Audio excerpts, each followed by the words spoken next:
Ẹ kú dédé àsìkò yìí ẹ̀yin olólùfẹ́ wa lókè yìí àti lókè òkun ẹ̀yin olólùfẹ́ tẹ́ ń fẹ́ràn ètò yín El Adonai Saboti Voice TV gẹ́gẹ́ bí ẹ ṣe mọ̀ lórí ètò yìí ipò òtítọ́ àti òdodo ọ̀rọ̀ la máa ń sọ àtúnkì yín káàbọ̀ lẹ́ẹ̀kan sí àlejò mi ti wà ní ìkàlẹ̀ ẹ̀yin olólùfẹ́ mo fẹ́ kẹ́ farabalẹ̀ kẹ́ gbọ́ nǹkan tá mú wá fún yín lénìí torí ẹ̀yin lẹ rán mi níṣẹ́ mo dẹ̀ gbọ́dọ̀ jíṣẹ́ yín bàbá ẹ bá mi dárúkọ yín fáwọn aráalé kẹ́dẹ̀ bá mi gbàdúrà fún wọn gẹ́gẹ́ bí ìṣe wa ní gbogbo ìgbà.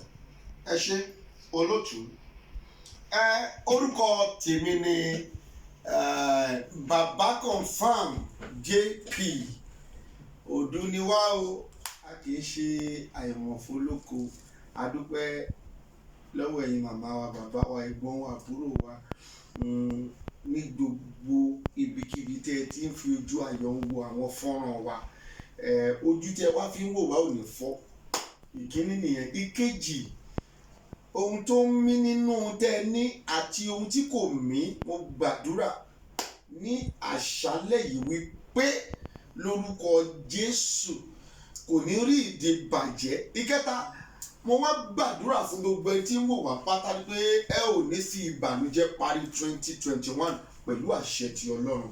lẹ́ẹ̀kan sí mo kí gbogbo wa o ẹ ṣé ẹ kú àtìlẹ́yìn wa láìsí ẹ̀yin kò sí àwa láì wá sí Ọlọ́run kò sí gbogbo wa o mo dúpẹ́ lọ́wọ́ yín gidigidi gan ẹ̀yin màmá wa ẹ̀yin bàbá wa ẹ̀yin ẹ̀gbọ́n wa àbúrò wa Amẹ́ríkà Canada UK Dublin gbogbo Europe pátá ní gbogbo Asia mo kí yín gidigidi gan nítorí pé kí ni ènìyàn òun láṣọ tiwa in fact mo commend yín ojú òsì ní tì yín God bless you ẹ ṣé gan lólótù. ẹ ṣé bàbá ẹ kú gbogbo ìgbà tá a máa ń gbé yín wá sórí ètò tí ẹ máa ń fìfẹ́ dá wa lóhùn ẹ̀yin olólùfẹ́ mo ti fẹ́ bẹ̀rẹ̀ àwọn ìbéèrè tẹ́ni kí n ránṣẹ́ kí n béèrè lọ́wọ́ bàbá confam kí wọ́n lè dáhùn bàbá mo ní àwọn ìbéèrè bíi mélòó kan fún yín bíbáyìí ṣé kí n tẹ̀síwájú ní àbí kí n sọ di ọjọ́ mi. ẹ jẹ́ ká tẹ̀síwájú nítorí àwọn ènìyàn wa ó ti pẹ́ tí wọ́n ti gbọ́ ohùn wa wọ́n sì fẹ́ gbọ́ ohùn wa ẹ ṣé gan ni. ẹ ṣé bàbá ìbéèrè mi àkọ́kọ́ bàbá àwọn kan pè mí láti Ìlọrin wọ́n láwọn gbọ́ nípa orí òkè májẹ̀mú kí lẹ fẹ́ sọ fáwọn aráalé nípa orí òkè májẹ̀mú ọdún yìí gangan. orí òkè májẹ̀mú tọdún yìí ọ̀nà tí mo gbà ìpè orí òkè ti ọdún yìí ní agbára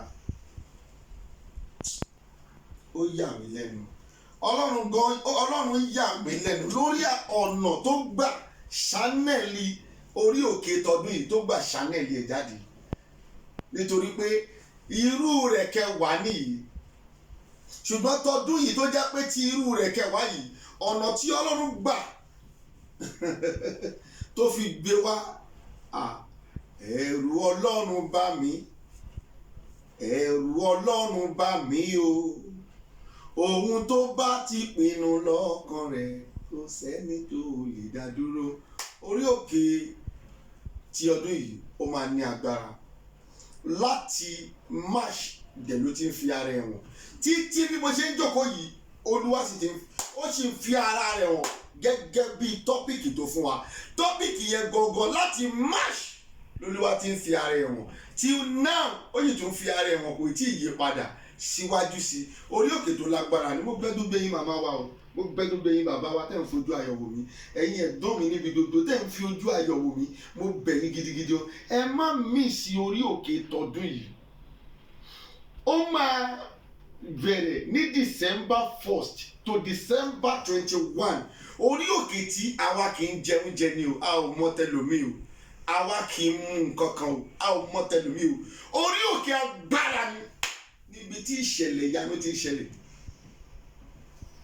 orí òkè tí ọdún yìí ó máa ní àmì gidi gan nítorí pé omusọ́lẹ̀ kan àti March ló ti ní àmì bọ̀ tí wọ́n ṣe ń bá yín sọ̀rọ̀ yìí àmì ẹ̀ sì ń jáde mákètì ọ̀gbọ́n yín sí ohun tí mò ń sọ o mo fẹ́ yẹ kẹ́ ẹ fi ọkàn bá wa lọ lórí òkè yìí a máa fi wọ́n lórí YouTube a máa fi wọ́n live lórí Facebook a máa fi wọ́n live lórí Instagram a fẹ́ jẹ́ kí gbogbo àwọn tó wà ní gbogbo àgbáyé tó jẹ́ àwọn ọ̀rẹ́ wa olólùfẹ́ wa a fẹ́ àwọn olólùfẹ́ Kristi yẹ́tẹ̀sẹ̀ like that àwọn olólùfẹ́ Ọlọ́run a fẹ́ jẹ́ wọ́n jẹ àǹfààní ẹ̀ ó máa ní agbára gan. December 1st to December 25 olórí òkè yìí máa wáyé. Ẹ ṣé gan ni olóòtú, ó máa lágbára. Orí òkè tó máa ní agbára ni, tó máa ní agbára. Ẹ̀wọ̀n tẹ́lẹ̀ tó ń tẹnu mọ́ aláti March oṣù kẹta 2021 lolúwa ti ń fi ara orí òkè yìí wọ́n even till now ó sì ń ṣe ìyanu yẹn nítorí pé tọ́pìkì tó fún wa wàláì tọ́pìkì tó ní agbára ni. Mi ò tí ì rí irú ẹ̀ rí láti ọdún tí mo ti ń gun orí òkè májẹ̀mú tí mo máa ń gùn ọdọọdún là ń gùn, a ò gbọ́dọ̀ má gùn, ohun àìgbọ́dọ̀ má ṣe ni. Orí òkè tí a máa jókòó tá a máa gbàdúrà fún àwọn ènìyàn láti prepare wọn fún ọdún tuntun tí wọ́n tó ń lọ. Ẹ ṣé gan ni, thank you olóòtú. Ẹ ṣé bàbá, ẹ ní ìdáhùn sí ìbéèrè tí mo béèrè, ibẹ̀ ni màá ti mú ìbéèrè mi ẹlẹ́ẹ̀kejì. Bàbá, kí ni ìtumọ̀ orí òkè májẹ̀mú gangan, àti pé kí ni àkọ́rí orí òkè májẹ̀mú ọdún yìí, àwọn aráalé fẹ́ mọ̀. Ìtumọ̀ orí òkè májẹ̀mú sí èmi ni wípé mo ní májẹ̀mú pẹ̀lú Ọlọ́run. Májẹ̀mú mi ni pé mo máa fi ara mi jẹ ìyà bí Jésù ṣe fi ara ẹ̀ jìyà fún 40 days and 40 nights. Mo máa fi ara mi jẹ ìyà fún àwọn tí ó ń tẹ̀lé wa tí Ọlọ́run kó sí abẹ́ wa fún 21 days. Láti máa gbàdúrà sí Ọlọ́run lórí ọ̀rọ̀ wọn. Òun ni ìtumọ̀ orí òkè májẹ̀mú sí mi. We are going to consecrate ourselves. Tá ò ní rí oòrùn, tá a sì máa wà níbi tí a wà, tí Ọlọ́run orí ìtẹ́ tá a máa jókòó sí, tí Ọlọ́run sì máa fọhùn gidigidi gan. Tá a sì máa gbàdúrà fún gbogbo ìwé ẹ̀bẹ̀ àwọn ènìyàn tí wọ́n ń pè wọlé, àwọn tí wọ́n ń sẹ́ǹdì ìwé ẹ̀bẹ̀ wọn, tọ́lọ́run dẹ̀ gbọ́dọ̀ gbọ́. Mo ti sọ fún ẹ dáadáa, December 1st ló máa bẹ̀rẹ̀, December 21 lórí òkè yìí máa parí. Wọ́n kó múra tẹ̀lé wa lórí òkè yìí kó o lè prepare 2022 ẹ̀ dáadáa. Ìgbà tí Ọlọ́run tún máa wá parí ẹ̀ tán, ẹ mo sọ fún yín pé láti March lolúwa ó ti ń ṣiṣẹ́ ìyanu rẹ̀. Ó sọ pé kí n sọ fún àwọn ènìyàn wípé orí òkè ti ọdún ìṣẹ́, ó ní kí n sọ fún wọn wípé òun ni Ọlọ́run tí ń dojú ti bùkátà. Láti March lọ́lọ́run ti ń dojú ti bùkátà mi títí di mo yé ń bẹ́ sọ̀rọ̀ yìí. Gbogbo àwọn tó tún wá gbàgbọ́ nínú ìpè, àìmọye testimony mélòó ni ká fẹ́ kà. Ẹni tó gbàgbọ́ nìkan ni kò ní gbà. Bíbélì ló sọ bó o bá ti gbàgbọ́ o ò lè rí nǹkan kan gbà lọ́wọ́ Ọlọ́run. Orí òkè tọdún yìí gẹ́gẹ́ bí o tẹ́ bèrè pé kí ni àkọlé rẹ̀, Olúwa ní kí n sọ fún gbogbo àwọn èèyàn wa pátá, gbogbo àwọn ènìyàn wọn Ọlọ́run. Ó ní orí òkè tọdún yìí, ó ní kí n sọ ní àkọlé rẹ̀ ní òun ní Ọlọ́run tí ń dojú ti bùkátà. Ẹ ṣé gan ni olóòtú. Ẹ ṣé bàbá, mò ń tẹ̀síwájú nínú ìbéèrè mi. Ènìyàn kan tún béèrè wípé kí ló dé tó fi jẹ́ pé Ọlọ́run tí ń dojú ti bùkátà ní àkórí ti ọdún yìí tí ó ṣe bí àwọn Ọlọ́run ìbùkún, Olúwa fún wa lówó. Wọ́n ní kí ni ìtumọ̀ Ọlọ́run tí ń dojú ti bùkátà gangan. Bí mi ò tiẹ̀ ní wọnú ẹ̀ púpọ̀, ṣùgbọ́n màá fẹ́ jẹ́ kó yé pé wọ́n ń tẹnu mọ́ pé láti oṣù kẹta òun lèmi ti ń ríṣẹ́ ìyanu. Olúwa sọ fún mi ní March, ó ní gbọ́ ọmọ mi, ó ní ibi tó wà yìí, ibi tá a ti ń sọ̀rọ̀ yìí gangan, downstairs ní tẹ́lẹ̀, is a downstairs, adẹ̀ ń ṣe ṣọ́ọ̀ṣì wa ń bẹ̀. Olúwa dẹ̀ sọ fún mi, ó ní kí n tú òrùlé, ó tún fún mi ní date, ó ní May ọjọ́ keje nínú oṣù karùn-ún, ó ní kí n tú òrùlé yìí kúrò bẹ́ẹ̀. Ó lóun fẹ́ máa wo ìsàlẹ̀ láti sánmọ̀. Àwọn oníbà kọ́kọ́ fi ra mi rẹ́rìn pé kí ni bàbá tó sọ yìí, kí n túbi tó fáyìn yìí, ọ̀nà wo mo fẹ́ gbé gbà. Ṣùgbọ́n tó pé mo mọ bàbá tó rán mi níṣẹ́ kò fèlè yìí. Ẹ̀mú sọ wípé láti March ló ti ń ṣiṣẹ́. Nítòótọ́ mo tú òrùlé o. Olúwa dẹ̀ gbé bíbá yìí, ó gbé sókè, ó sọ di upstairs, ó tún fi penthouse lé lórí láàárín oṣù kan àti ọ̀sẹ̀ méjì. Ibi tí ó ti declare rẹ̀, ní March ló ti sọ, ó ní wo sọ fún àwọn ènìyàn mi wípé sẹ́ nínú orí òkè tọ́bi ó lóun ní Ọlọ́run tó máa dojú ti bùkátà, ó sì dojú ti bùkátà bíbá. Ó parí bíbá yìí láàárín 1 month 2 weeks. Ṣé kò dojú ti bùkátà?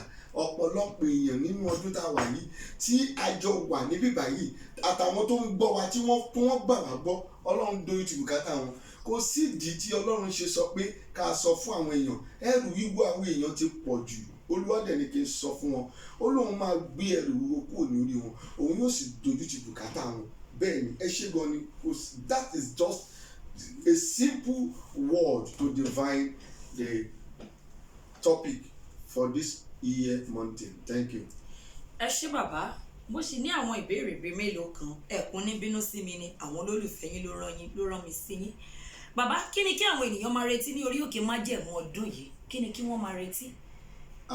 Ohun táwọn èèyàn máa retí pọ̀ o. Ìkíní, onírúurú iṣẹ́ ìyanu máa ṣẹlẹ̀ ní orí òkè tọdún yìí. Tọdún tá a lọ, lọ́dọ̀ àwọn ọdún tá a ń lò náà àwọn èèyàn ń testify. Ohun tí wọ́n ṣáà máa retí nínú tọdún yìí ni wípé onírúurú iṣẹ́ ìyanu máa ṣẹlẹ̀, ṣùgbọ́n tí a fi àkọlé rẹ̀ sí gangan, Olúwa lòun máa dojú ti bùkátà gbogbo àwọn tó bá gbà òun gbọ́ láàrin ìrìnàjò. Ẹ ṣé gan. Ẹ ṣé bàbá. Àwọn iṣẹ́ ìyanu wo ló ti ṣẹlẹ̀ lórí òkè májẹ̀mú ọdún tó kọjá tó fi jẹ́ pé ó di dandan kẹ́ tún lọ ti ọdún yìí? Àwọn aráalé fẹ́ mọ̀. Ọ̀pọ̀lọpọ̀ iṣẹ́ ìyanu ló ṣẹlẹ̀ ní tọdún tó kọjá. Tọ́píìkì tọdún tó kọjá òun ni rúrú omi kò dákẹ́ jẹ. Ọ̀pọ̀lọpọ̀ iṣẹ́ ìyanu, àwọn tó lọ́mọ Ọlọ́run fún wọn lọ́mọ, àwọn tó lọ́kọ Ọlọ́run fún wọn lọ́kọ, àwọn tó láya Ọlọ́run fún wọn láya, àwọn tó tiẹ̀ nílùú ìtì sáwọn àwọn fẹ́ travel Ọlọ́run ṣí ọ̀nà fún wọn. Rúrú omi dákẹ́ jẹ nínú ayé wọn. That was the topic for last year mountain. Rírú omi dákẹ́ jẹ. Ẹ wo, ẹ dàbí olótú tí ọdún yìí ohun tó lóun fi wọ̀n mí kọjá tọdún tó kọjá. Oríṣiríṣi ó ní onírúurú iṣẹ́ ìyanu tá a kò ní fẹnu sọ. Ẹ wo tọdún yìí gbogbo ẹ̀yin màmá wa, ẹ̀yin bàbá wa, ẹ̀yin ẹ̀gbọ́n wa tẹ́ ń gbọ́ wa, mo fẹ́ kẹ́ farabalẹ̀. Ẹ lè má tí ì join ní wa rí, ṣùgbọ́n gbogbo ẹ̀ tẹ́ máa join ní wa lọ́dún yìí, I want you to tap in with your faith. Gbogbo àwọn tó bá join ní wa pẹ̀lú ìgbàgbọ́ tí wọ́n sì gbàgbọ́ tòótọ́, ẹ jẹ́ kó lọ fi ọkàn balẹ̀ fún 2022. 2022 yẹn gbogbo bùkátà wọn máa bíá, wàláì ó máa bíá tí ọkàn wọn sì máa balẹ̀. Ẹ ṣé gan ni olóòtú. Ẹ ṣé bàbá. Ẹlòmíín tún ní kí n béèrè lọ́wọ́ yín pé báwo làwọn ṣe lè délé ìjọsìn yín àbí báwo làwọn ṣe fẹ́ rí prógrámù orí òkè májẹ̀mú ọdún yìí wò? Gbogbo ìwọ tí o bá fẹ́ wá sí ilé ìjọsìn wa ní àkókò tí a máa ṣe orí òkè yìí, àdírẹ́sì wa ní number 4 Precious Seed Close, number 4 Precious Seed Close off Oworo Road by Ferry, Oworo Shoki, Lagos State. Ó dẹ̀ lè pè mí sí 08137868336 081868336 081868336. Ó lè pè mí sí. Gbogbo ẹ̀ tẹ́ fẹ́ wá, mo tún máa sọ lẹ́ẹ̀kan, àdírẹ́sì ọ̀dọ̀ wa ni tó ẹ fẹ́ wá sínú orí òkè ti ọdún yìí, number 4 Precious Seed Close off Oworo Road by Ferry, Oworo Shoki, Lagos. Invite ọ̀rẹ́, invite àwọn family ẹ̀, invite àwọn ọmọ ẹ̀. Ohun tó ṣẹlẹ̀ ni wípé a ti di ẹrù wíwo púpọ̀ lé àwọn èèyàn lórí.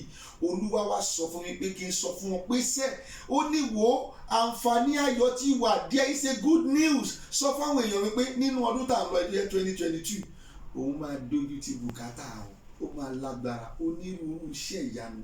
Má dábàá ẹ̀, mo bẹ̀ ọ́, má dẹ́jà ẹ̀, mo bẹ̀ ọ́, má dẹ́jà ẹ̀ rárá. Onírúurú àwọn iṣẹ́ ìyanu ló máa ṣẹlẹ̀ lórúkọ Jésù. Àwọn iṣẹ́ ìyanu yìí wọn ò ní jìnnà sí ọ, Jésù Olúwa wa. Àmín. Bàbá, àwọn kan níṣẹ́ ní àǹfààní láti bá àwọn ènìyàn sọ̀rọ̀ tí ẹ bá ti wà lórí òkè. Bóyá wọ́n pè yín ni o àbí wọ́n wá, ṣé ẹ láǹfààní àti bá àwọn ènìyàn sọ̀rọ̀? Gbogbo ibikíbi tẹ́ ẹ bá ti ń pè wá pátá, a máa gbé kọlù. Àkókò yẹn iṣẹ́ orí òkè nìkan la máa ń ṣe, a ò ṣiṣẹ́ kankan. Tẹ́ bá dẹ̀ pè wá, a máa gbàdúrà fún yín, a sì máa sọ ìran fún yín, kò jù yẹn lọ. A máa sọ ibi tí gbogbo ẹ ti ṣẹlẹ̀, ìran tí kò bá wá sí solution kò sí ń ṣe ìran nìyẹn. A tún máa sọ solution fún yín. Ṣé má dàgùn la tọ́jú nọ́mbà ọwọ́ rẹ yẹn kó o lè pè ń jọ yẹn. Tó o bá dẹ̀ rí o kan dandan kó o débí tí gbogbo àwọn tó dé tó wá sí orí ilẹ̀ yìí gangan ní ọdún tó kọjá gbogbo ni wọ́n rí tí wọ́n mú. Tó bá kan dandan máa bọ̀ abọ́lọ́run pàdé. Èmi kọ́ lẹ wá bá o tó gbé ẹlẹ́ṣẹ̀ lèmi. Ọlọ́run ni ẹ wá bá ó sì máa yà ẹ́ lẹ́nu. Ẹ ṣé lónìí. Ẹ ṣé bàbá. Báwo ni àwọn tí wọ́n fẹ́ wo program tí wọn ò ní lè débi ṣe lè wò? Bóyá ẹ níbi tí ó ti lè wò ni, bóyá ní Facebook, Instagram, ẹ bá wa dá orúkọ bí wọ́n máa ṣe rí program. Ààrẹ bó ti wù kó rí olóòtú. Gbogbo àwọn tí wọ́n ti gbáradì láti wò, àwa náà ti rẹ́dì. A máa show ẹ̀ live lórí YouTube. A máa show ẹ̀ live lórí Facebook. A máa show ẹ̀ live lórí Instagram. Gbogbo ibikíbi tí a connect mọ́ tó jẹ́ social media òun láti máa show ẹ̀ so that everybody máa benefit. Ìwọ kò tap with faith, that is all. No matter where you are, ìwọ ṣáà tap everything with faith. Ìyanu máa ṣẹlẹ̀ pẹ̀lú ẹ̀. Bùkátà máa bí wàhálà ti pọ̀ jù. Ìjọba ìlú yìí ti bà ayé àwọn èèyàn jẹ́. Wọ́n ti di ẹrù wíwo lé àwọn èèyàn lórí. Àwọn èèyàn mọ ibi tí wọ́n ń lọ mọ́. So therefore Olúwa ó ní ìdí pàtàkì tó fi sọ pé sọ fáwọn ènìyàn pé ọdún tó ń bọ̀ yẹn o a máa ṣe fàájì yanturu. Ó ní ká fi ọdún yìí gbàdúrà December 1st to December 21 ká fi gbàdúrà ká fi béèrè kí n fi béèrè lọ́wọ́ òun lórí ẹni kọ̀ọ̀kan àwọn tó bá gbàgbọ́ ó lóun máa dójú ti bùkátà gbogbo wọn. Ẹ ṣé gidi gan lótú. Ẹ ṣé bàbá. Ìbéèrè wa ti ọ̀sẹ̀ yìí kò jù báyìí lọ. Gẹ́gẹ́ bí ìṣe wa, ẹ tún bá mi dárúkọ yín fáwọn aráalé, nọ́mbà tí wọ́n lè pè yín sí, kẹ́dẹ̀ bá wa ṣàdúrà ká tó kúrò lórí ètò lénìí. Ẹ ṣé olótú. Ní àkótán mo bẹ̀ yín gbogbo ẹ̀yin èèyàn wa pátá, mi ò fẹ́ jẹ́ kí o fi orí òkè tó ń bọ̀ ìṣeré. Orí òkè tó ní agbára ni. Orí òkè tó ní agbára is an exceptional one. Mi ò mọ orí òkè tó ti lọ o, ṣùgbọ́n èyí orí òkè tí Olúwa gbé kalẹ̀ fún mi ní lọ́dọọdún 21 days dẹni àjẹ àòsì ni wọn a máa béèrè lọ́wọ́ lọ. Ọ̀pọ̀lọpọ̀ iṣẹ́ mi la sì máa ṣe lórí òkè.